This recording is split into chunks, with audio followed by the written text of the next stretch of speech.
Sarah Palin is back, and she's not happy. David Shuster is live in Washington with the story. And, David, I don't think she ever went away. That's the key here. She's not away. She's yeah, talking. Right. Not that that's a bad thing. Yeah, that's right. Well, Tamara, call it Palin Unplugged. The Alaska governor's ripping into the media in a new conservative documentary. She said the accusations about her during the campaign were downright scary. So, you know, I have the same question that perhaps you do and others who would participate in this documentary, even trying to figure out, is it political? Is it sexism? What is it that drives someone to believe the worst and perpetuate the worst in terms of gossip, lies? Well, that's not the only thing that's got Palin upset. Just last night, her office released a statement accusing the media of unfair treatment once again. She says her comments in this new film are being taken out of context. John Ziegler is the filmmaker who interviewed Sarah Palin. And John, Palin says your decision to post excerpts on YouTube led to misleading reports. Your take? I'm sorry that she feels that way. I don't believe that's the case. I think that what is currently posted on YouTube is fully in context and makes the governor, puts the governor in her exactly accurate light. I don't think there's any remotely accurate accusation that anything was taken out of context here, and I think that'll be very clear when we make the entire interview available, which will happen when we release the film Media Malpractice, How Obama Got Elected and Palin Was Smeared in late February. Well, let's get to some of those clips. The Katie Couric interview in many ways started her decline in support. In your documentary, she watches as the ladies of The View react to the Couric interview. Let's take a listen. Even in the post-election interviews, Dave, that she's done, nobody's really asked her, why didn't you answer that question? Because, Katie, you're not the center of everybody's universe. Maybe that's why they didn't think to ask that question amidst so many other things to be asked.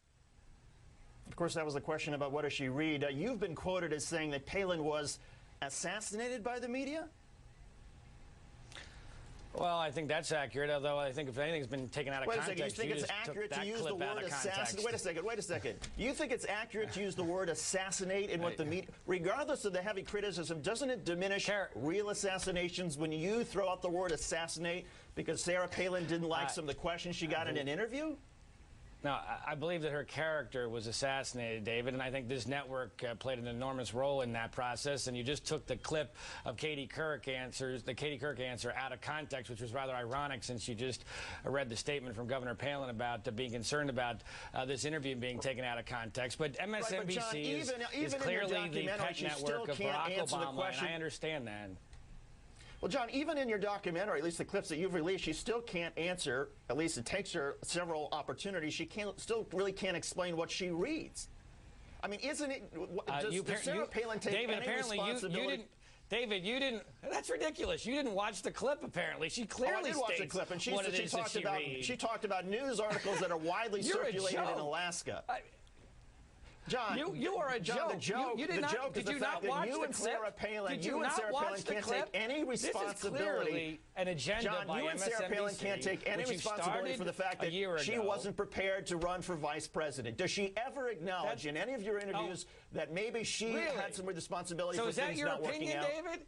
Is that your opinion, David? As Sarah Palin hasn't granted us an interview, so I'm asking you. Is that your opinion, that she was unprepared to be be President of the United States? John, see, that sounds very objective, John, David. it's the opinion of 65% of the American people. Now it's not just your opinion, it's everybody's opinion. Give me more. Everybody's opinion who's had an opportunity to interview her except for you. And my question is, when you interviewed her, did she ever express any responsibility for her own shortcomings? Any?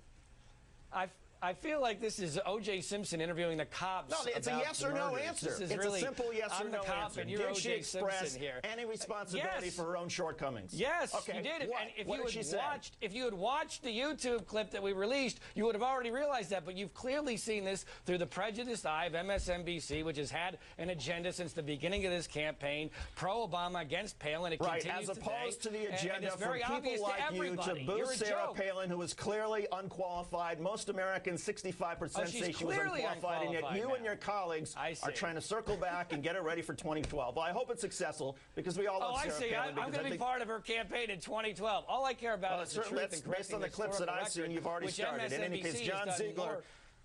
I see. John, clearly no agenda on your part. Clearly no agenda. Have fun. Right. Congratulations no agenda on the election, whatsoever. David. Good job. But John, you know what?